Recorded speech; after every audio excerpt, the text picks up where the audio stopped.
산자부 장관님. 네. 어제 그 법안 소위가 있었고 그 반도체 특별법 주 50시간이 결국은 다음으로 또 미뤄졌는데 보건 받았습니까? 네. 지금 주 52시간 문제는 우리 장관께서는 어떻게 생각을 하고 계세요? 아까도 말씀드렸지만 이게 지금 이제 그 임시 그 방편으로 지금 이렇게 하고는 있지만 이게 그 우리 국가적으로 가장 중요한 반도체 산업 분야에 있어서 이 부분은 좀 법제화돼서 안정적으로 우리가 할 수 있도록 그 제도가 좀 구비가 됐으면 하는 게 저희 바람입니다. 그 어제 우리 박 차관님도 이제 참석을 해서 정부의 입장은 설명을 했는데 어제 우리가 법안 소위에서 이야기 나왔던 내용 중에 다시 한번 좀 제가 좀 지적을 하고 싶은 게 네.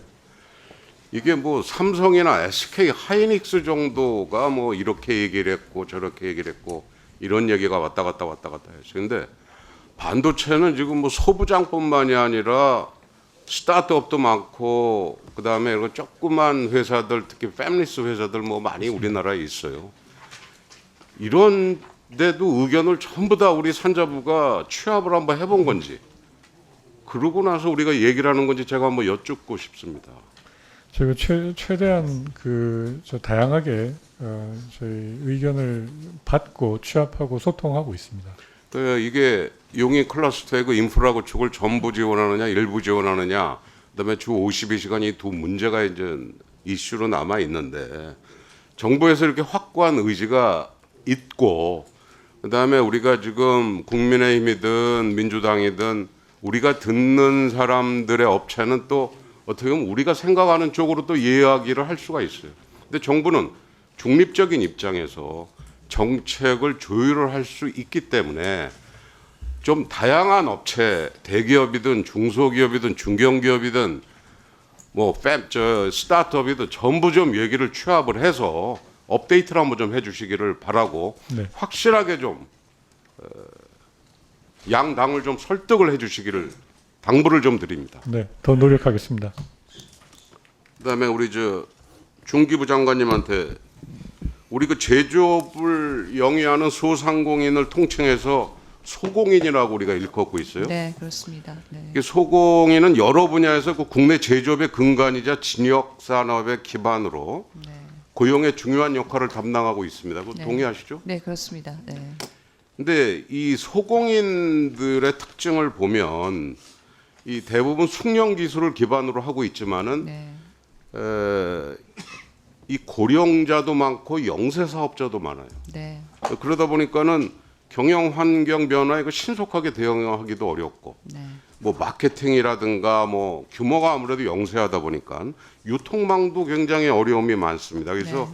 안정적인 판로 확보를 하는데 굉장히 어려움을 많이 겪고 있어요. 네. 그 이야기 듣고 있습니까? 네, 그렇습니다. 네. 지난 3월에 우리 국민의힘 산중위원들이 소공인 연합회와 가진 그 현장 간담회에서 들은 바로는 네.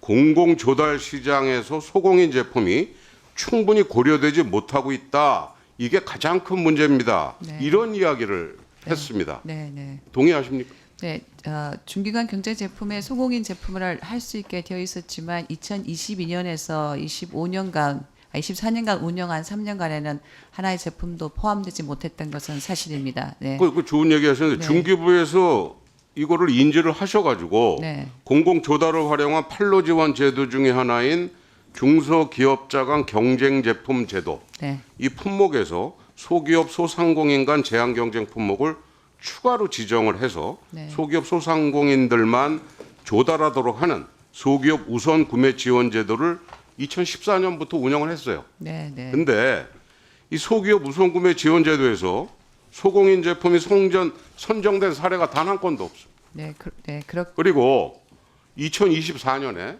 지정된 6개 소기업 우선 구매 제품 역시 소공인 제품 하나도 없이 모두 서비스 기반 네, 그 그렇습니다. 용역 업체가 지정이 네, 됐어요. 그렇습니다. 네.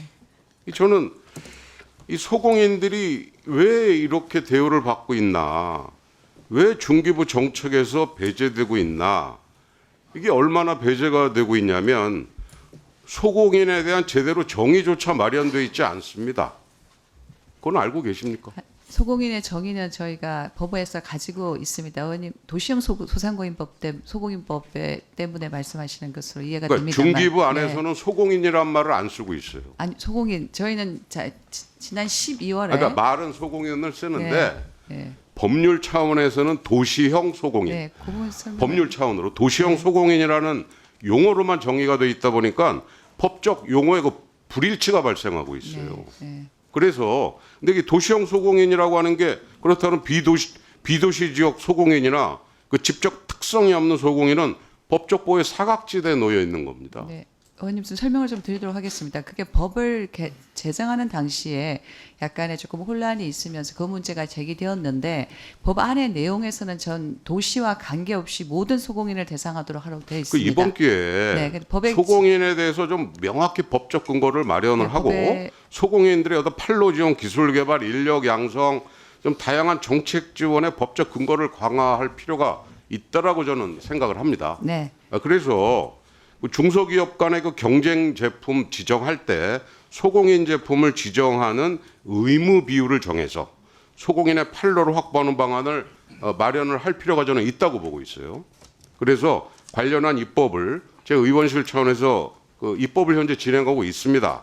그 추후 심사 과정에서 그 적극적인 그 협조를 당부드리고 이 소공인 판로 지원에 대한 그러니까 무조건 소공인을 지원하자 이게 아니라 맞습니다. 네. 경쟁력이 있는 제품을 만들어내는 소공인 네. 이런 사람들에 대해서는 똑같은 점수면은 우리 국내에 있는 꼭 도시 지역뿐만이 아니라 지방에 있는 네. 그런 소공인들을 그들이 만든 제품을 우대를 해줘서 네.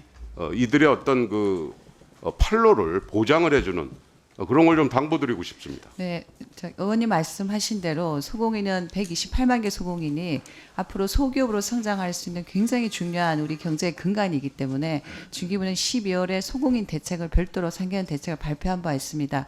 소공인 문제에 너무 관심 가져서 감사의 말씀 먼저 드리고 싶고요.